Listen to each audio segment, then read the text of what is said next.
So question number 21, जी limited ने 1 April 2015 को 100 rupees वाले 5000 12% ऋण पत्र डिबेंचर्स 4% डिस्काउंट पर इशू किए।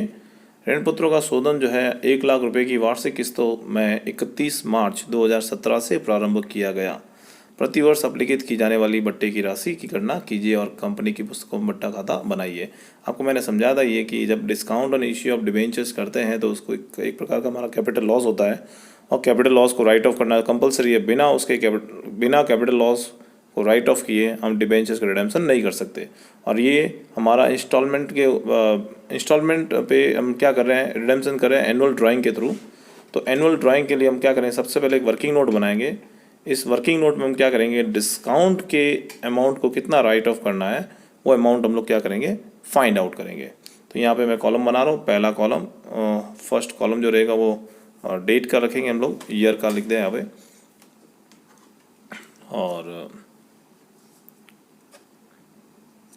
फर्स्ट कॉलम ईयर का लिख देते, ईयर लिखो या डेट लिखो, एक ही है। और दूसरा रहेगा आपके बैलेंस ऑफ डिबेंचर्स का बैलेंस कितना रहेगा वो यहाँ लिखा जाएगा। तीसरा कॉलम जो है वो वेट का रहेगा, बार जिसको डब्ल्यू कहेंगे। और ये जो चौथा कॉलम है एक तो है कैलकुलेशन। और फाइनली हम लोग यहाँ पे अमाउंट निकालेंगे। वही अमाउंट हम लोग क्या करेंगे, एवरी ईयर राइट ऑफ करेंगे। सो फर्स्ट जो है आपके देखो 1 अप्रैल 2015 को हमने इशू किया था। तो पहला साल समाप्त कब होता है, 31 मार्च 2016 को। 31 मार्च 2016 को पहला साल समाप्त होता है। फिर 2017, फिर 18, 19, 20 और 21, क्योंकि 21 में जाते जाते आपके सारे डिबेंचर्स क्या हो जाएंगे, रिडीम हो जाएंगे। तो सबसे पहले 2016 की बात करें, 31 मार्च 2016 तक आपका बैलेंस कितना था, 5 लाख का। आपने रिडेम्पशन किया ही नहीं तो 5 लाख का 5 लाख बैलेंस आ जाएगा। फिर 2017 की बात करें, 17 में भी आपके पूरे साल 5 लाख का बैलेंस था। 17 के एंड में आपने 1 लाख का रिडेम्पशन कर दिया तो 18 में 4 लाख हो जाएंगे, 19 में 3 लाख का बैलेंस हो जाएगा, 2020 में आपके 2 लाख का बैलेंस हो जाएगा और 2021 में आपका कितना हो जाएगा, 1 लाख का बैलेंस हो जाएगा। और फाइनली 2021 में इसका रीपेमेंट पूरा हो जाएगा और आपका अकाउंट क्लोज हो जाएगा। वेट कैसे लगाएंगे, इसी बेस पे वेट लगाएंगे 5, 5, 4, 3, 2, 1। और मतलब ये रेशियो बनाते हैं हम लोग बेसिकली। तो वेट लगाया, यहाँ पे इसकी टोटल कितनी होगी, 20। और आपको देखना है कि ये डिबेंचर पे डिस्काउंट हमने कितना दिया है, डिबेंचर पे हमने डिस्काउंट कितना दिया है। तो डिस्काउंट की बात करनी है, डिस्काउंट कितना आएगा। तो discount on issue of debenture account, 5 lakh के डिबेंचर्स थे, 5 लाख का 4%, 5 लाख रुपए के डिबेंचर हमने इश्यू किए, इसका 4% जो है आपका डिस्काउंट है, वो अमाउंट हो जाएगा 20,000 रुपये का। तो 20,000 का discount on issue of debenture है। इसी 20,000 को हम क्या करेंगे, इसी इन रेशियो में बांटेंगे। तो 20,000 multiply 5/20, again 20,000 multiply by 5/20। Ratio में बांटना, आपको जो रेट निकाला वेट के रेशियो में बांटना है। 20,000 मल्टीप्लाई 4/20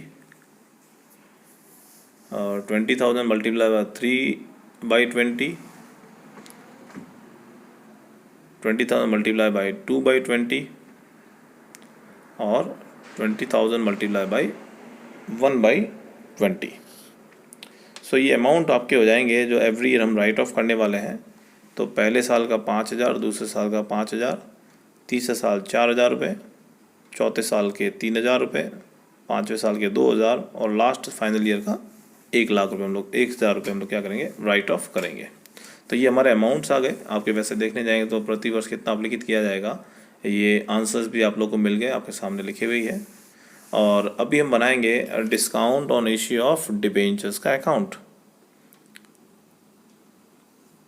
अकाउंट आपका बनेगा discount on issue of debentures का, जिसमें हम लोग 6 साल के अकाउंट्स बनाएंगे। कि इन्होंने लिखा हुआ है आप लोग को कि discount on issue of debentures का अकाउंट आपको बनाना है कंपनी की बुक्स के अंदर। तो ये इसका फॉर्मेट है, सिंपल है ये एक्चुअल में, इसमें करना कुछ नहीं है। एक तो discount on issue of debenture जब हमने इश्यू किया था उस समय इसकी एंट्री लगी थी, तो वो इसके डेबिट में लिख देंगे टू डिबेंचर्स अकाउंट। और एवरी ईयर हम क्या करेंगे, ये 5,54321 ये अमाउंट हम लोग statement of profit and loss से क्या करेंगे, इसको राइट ऑफ करेंगे। बाकी बैलेंस आगे से आगे चलता रहेगा और 6 साल में अकाउंट क्या हो जाएगा, क्लोज हो जाएगा। तो ये है आपका डिस्काउंट ऑन इश्यू ऑफ और डिबेंचर अकाउंट, जिसके कॉलम्स हैं date, then particular, then amount, फिर date, particular and an amount, debit side और क्रेडिट साइड। तो सबसे पहले एंट्री लिखेंगे हम लोग 1 अप्रैल 2015 की, डेबिट में लिखेंगे हम लोग 1 अप्रैल 2015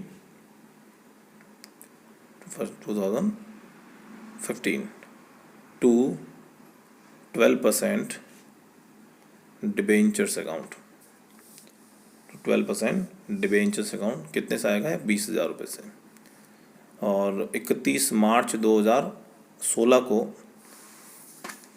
कितना डिस्काउंट आएगा, राइट ऑफ करना है वो आएगा 5,000 हमने निकाला हुआ है वर्किंग में। तो statement of profit and loss account, statement of profit and loss account ये आएंगे आपके 5,000 रुपये, और 20,000 में से 5,000 जाएगा तो बैलेंस कितना आएगा, बैलेंस सीडी आएगा आपके 15,000 रुपये का। तो ये आपका बैलेंस सीडी है 15,000 रुपये।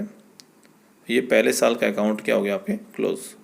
पहले साल हमें 5,000 राइट ऑफ करने थे, हमने पहले साल 5,000 राइट ऑफ कर दिए। फिर सेकेंड ईयर की बात करेंगे, 1 अप्रैल 2016 की। 2 में लिखेंगे यही बैलेंस 15,000 का कैरी करेंगे। तो 2 बैलेंस बीडी कितना आएगा, 15,000 रुपये। और दूसरे साल हम कितना राइट ऑफ करने वाले, वही 5,000 रुपये। तो लिखेंगे 31 मार्च 2017 by profit and loss account. Profit and loss में लिखेंगे 5,000 रुपये, और बचा हुआ बैलेंस 15 में से 5 गए, बचा हुआ बैलेंस कितना आएगा, 10,000 रुपये का। तो बाई बैलेंस सी डी आएगा आपके 10,000 रुपीज़। तो ये आपका टोटल हो जाएगा 15,000। और ये दूसरे साल का अकाउंट क्या हो गया आपके, क्लोज हो गया। दूसरे साल जो था वो दूसरे साल का हमने राइट ऑफ कर लिया। तो second year complete. Now third year, तीसरे साल की बात करेंगे 1 अप्रैल 2017 से। तो लिखेंगे 2 बैलेंस बीडी ब्रॉट डाउन हुआ, ये जो पहले 10,000 का बैलेंस था सीडी, वही आपका बैलेंस बीडी बनेगा 10,000। और तीसरे साल हमारा राइट ऑफ अमाउंट था 4,000 रुपीज़। तो लिखेंगे by profit and loss account 4,000, 10,000 में से 4,000 हमने माइनस कर दिए, बचा कितना, 6,000। ये रहेगा हमारा बैलेंस सीडी, ये आपका रहेगा बैलेंस सीडी। तो टोटल आपका 10,000। ये तीसरे साल का अकाउंट भी क्लोज। अब हम आएंगे चौथे साल के ऊपर। तो चौथा साल आपका 1/4/2018 टू बैलेंस बीडी, वही 6,000 का बैलेंस यहाँ पे कैरी करेंगे। और चौथे साल हमारा डिस्काउंट का जो अमाउंट है तो राइट ऑफ करना है वो है 3,000 रुपीज़। तो 31 मार्च 19 को लिखेंगे by profit and loss account 3,000 रुपये, और 6,000 में से 3,000 जाएगा तो बैलेंस आएगा आपके बैलेंस सी डी, वो आएगा 3,000 रुपये का। तो ये आपका हुआ 4 साल का अकाउंट कंप्लीट। फिफ्थ ईयर की बात करेंगे 2019 की। तो 1 अप्रैल 2019 2 बैलेंस बीडी 3,000 रुपये। और इस साल हमें 31 मार्च 2020 को कितना राइट ऑफ करना था, 2,000 रुपये का। तो प्रॉफिट एंड लॉस अकाउंट कितना लिखेंगे, 2,000 रुपये। और बैलेंस कितना आएगा, 3,000 में से 2,000 गए तो 1,000 का आपका क्या आएगा, बैलेंस सीडी आएगा। ये आपके 5 साल के अकाउंट कंप्लीट हुए। ये टोटल है आपकी 3,000। और फाइनल लास्ट ईयर की बात करेंगे 1 अप्रैल 2022 बैलेंस बीडी, ये आएगा 1,000 रुपये का। और 31 मार्च की एंट्री करेंगे, 31 मार्च 2021 by profit and loss account 1,000 रुपये। और ये अकाउंट आपका क्या हो जाएगा यहाँ पे, क्लोज।